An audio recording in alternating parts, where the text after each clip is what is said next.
Are they finally doing chili and crackers? What the fuck? They've been doing that. Focus. Okay. No, did. Yes, please. I beg you. I can't. I don't want to do it. Alright, this one's definitely. The steps you take to serve your guests are determined by your restaurant's style of service, and sometimes it's cuisine. The style of service at the family-owned diner will be very different from the service at a 4-star restaurant. We chose to follow the mid-level, fine dining, American style of service. This sequence of service gives us a chance to look at most of the familiar steps of the main event. This style is not as formal as French or Russian service, though it is more elaborate than the casual bistro. Remember, the basic principles are the same, whether your restaurant uses placemats or tablecloths. The basics of honest, respectful service are universal. We'll look at the main event in 4 parts. First, seating the guest to order taking. Then, delivery of the first courses to clear 'em. Next, we'll talk about delivery of the entree to decrumbing the table. And finally, the dessert order to check handling. Your supervisor will help to identify the steps that fit your style of service. Take what you need and leave the rest.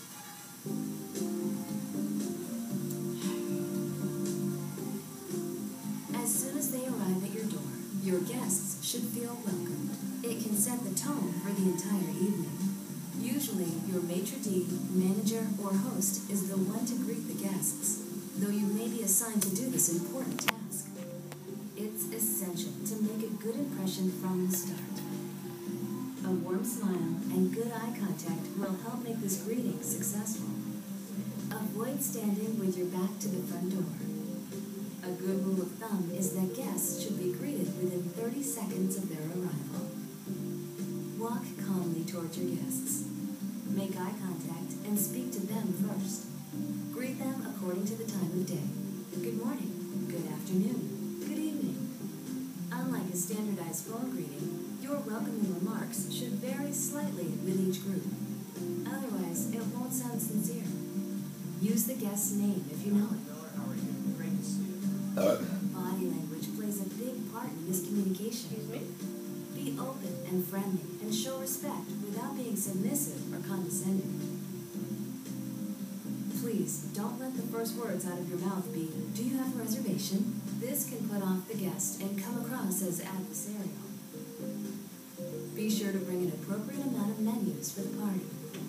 If there is a waiting period before a table is ready, you may want to direct them to the bar or seating area and let them know that you will find them when their table is ready.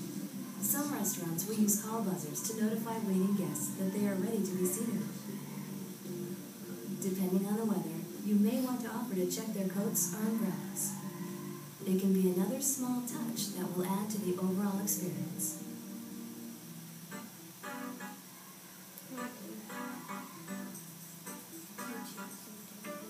If the seating assignments were not already determined by the reservation, try to spread the arriving parties across the various service stations. Don't slam a server with more than 1 or 2 tables at a time. I think we're going to put them at 32 or 34. This gives them a few minutes to get each table started. Even in a busy restaurant, staggering the seating just 5 minutes will give the server time to greet the guests, take the drink order, and maybe even send the dinner order to the kitchen, and then be ready to take on another table. Most restaurants keep track of tables using a layout of the dining room, whether in a computer or on paper, where each table has its own number.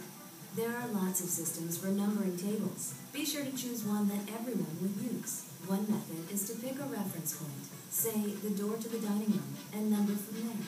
The first table could be table 11, which indicates it's the first row, first table. The next tables in that row may be 12, 13, 14, and so on. The second row would start with table 21 and go on to 22, 23, and so on. As a server, you need to know what table numbers you are assigned to. It will help both you and the kitchen keep track of the food orders and delivery. When you hear "party of 4 at table 34, you know exactly how many guests you have and where. Whenever possible, ask the guest if they have a preference where they'd like to sit. Would they prefer a booth or a table? By the window? By the open kitchen where they can watch the chef? This is the hospitality industry, so look for every chance to be hospitable. Once at the table, to initiate the seating, walk around the table and pull out the chair in the most desirable position for the eldest woman in the group. This can help undecided guests find seats. Place a menu in front of or in the vicinity of each guest, and a wine list for the table. If you are the maitre d' or host, as you leave the table, let the guests know that their server will be with them shortly to take their beverage order.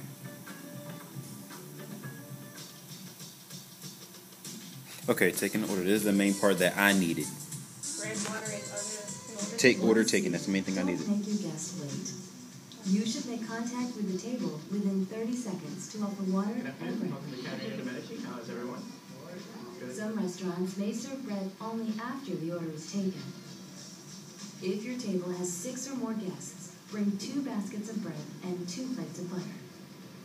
If there are children at the table, they should be given something to do immediately. Children are not used to sitting down at the table until the food is ready for them. Breadsticks or crackers are a good start. Sometimes a few crayons and a placemat will keep them busy. What do you want to drink for an aperitif? Start out by taking the drink order. This will give your guests time to read the menu while you get their beverages.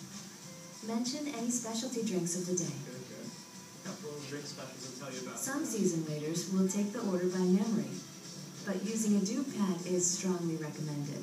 Sometimes it's just to track the order until you enter it into a computer. Other restaurants may use the paper dupe to place the order with the bartender. Just as each table has a number, the seats at the table are also numbered. You'll need these numbers to keep track of your orders. Your restaurant should have a common reference point to start counting from. Use either the front door or the door to the kitchen. Everyone needs to use the same reference point. So if you use the front door, start with the chair closest to the entrance of the dining room and call that number 1. Then go around clockwise. This way, you'll be able to keep track of who gets what item. For example, you have 3 guests at a table with 4 chairs, and no one sits at seat 3. You will have guests at 1, 2, and 4, and still keep everything straight. It's also a good suggestion to circle the numbers that are women to help clarify who gets served first. The most appropriate way to start taking orders at the table is to begin with the ladies' order first, starting with the eldest. If age is not obvious, start with the woman to the left of the host. It can be helpful to observe the group as they arrive to try to identify the host of the table. Miller, where are you for? The host often is the one who made the reservation or may be first in the door. Every group of guests is different, so you'll have to read the table and then stay with the sequence throughout the meal. If there is no obvious host, you may want to start with the first woman to the left of seat number 1 and on to the next woman of the party. Then move to the gentleman in order of age. If there are children present who appear restless, you may want to start with their order first. As you take each order, note down any specifics and bring the beverage order to the bar or enter it into the computer. In many restaurants, it is common for the server to be responsible for the drinks. For more details on beverage service, refer to the sections on beverage terminology and cocktail tray handling. Bring the drinks to the table on a tray and serve the guests in the same sequence you took their order. Mention the name of each drink as you serve it. This prevents misunderstandings with the order. Serve drinks from the right and place to the right of each guest. Cocktail napkins should be limited to use on a table without a tablecloth. Some restaurants wait to present the menus until after beverages have been served. Some prefer to hand them right side up, already open. Before your guests get too involved reading their menus, let them know what specials there are. Specials to tell you about today? Also inform them if something is not available and if there are any substitutions to the menu. Don't confuse the guests by telling them about dessert or drink specials that are not part of the order you are taking at the time. Often a guest will hear all the specials but then ask you a question. What's that dish again? Patiently repeat the specials and be more descriptive with each dish, making them more memorable. Give the guests time to read their menus. Look for signs that they are ready to order, such as placing the menu down or resuming a conversation. Approach the table and ask if they are ready to order. When taking orders, follow the same sequence as you did for the beverages. The lady seated to the left of the host. Then, by age or moving clockwise around the table. For this first guest, you'd circle her seat number and write her order legibly on the duke pad. Abbreviations are acceptable, but only if everyone in your restaurant uses a standard system. Repeat each order back to the guest as it's ordered. Generally, the order is taken from the right of each guest. Make eye contact with the person ordering. The complete order should be taken for each person in the order in which it is to be served, before moving on to the next person. Is it possible to get the salmon drink without chocolate? Special requests should be indicated on the check. Be sure to add any allergy-related information.